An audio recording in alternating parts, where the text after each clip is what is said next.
There are gardens, and then there is the Australian Botanic Garden, and it is the biggest of its kind in all of Australia.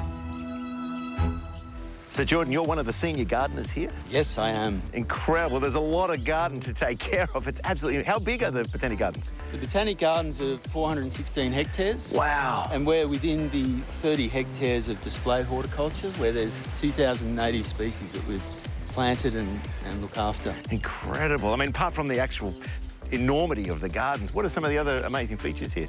I really like the lookout, so up at the Sundial Hill. And Jordan, can you tell us about the garden tours here? Sure, the garden tours are run by a really dedicated group of volunteers. You can call up our visitors centre and make a booking. They're running on the weekends and during the week. We really can tailor them to groups, so we might have a specialised gardening group or people who just would like a general overview of the garden. Really great experience.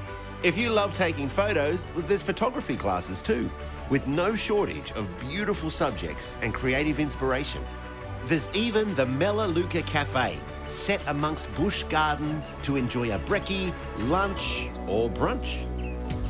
But perhaps the most precious part of these gardens is actually inside these walls. These thick concrete walls house one of our most valuable public assets, the Australian Plant Bank, where they store an incredible and highly valuable collection of seeds. So, Brett, you're the chief botanist here at the Plant Bank, is that right? And what is the Plant Bank? What do you do here? So the Plant Bank is this building, but it's also, describes what we do. So it includes laboratories, a seed vault, which we'll have a look at shortly, in order to be able to grow and care for and preserve a whole range of different plant species. So our job is to make sure they don't go extinct. We have 25,000 different species of plants in Australia, and our aim is to try and get as many of those species into the seed bank here so that we can actually protect them and they're there in perpetuity.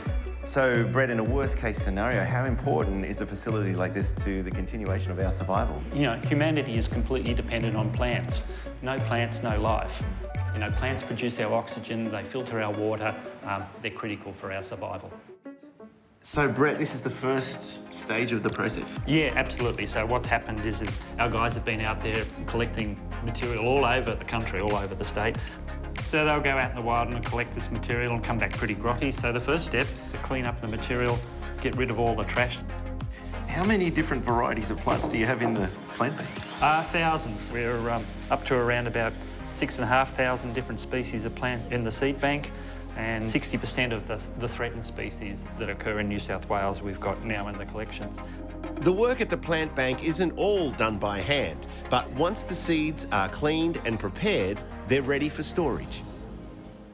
So, Brett, this is it. We're in the vault. Yep, the inner sanctum of the plant bank. Yes, absolutely. This is where, where things are. This is probably the most biodiverse couple of square metres in the country. More species in here than anywhere else. Incredible, and it is freezing cold, hence the jackets. I've never experienced temperatures like this. What temperature are we standing in? We're in -20.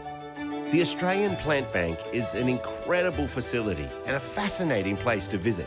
It gives you a whole new appreciation of our incredible plant world on display in the Botanic Gardens.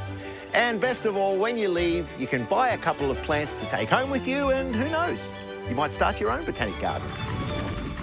See Australia's largest botanic garden in spring. For all the info, jump on sydneyweekender.com.au.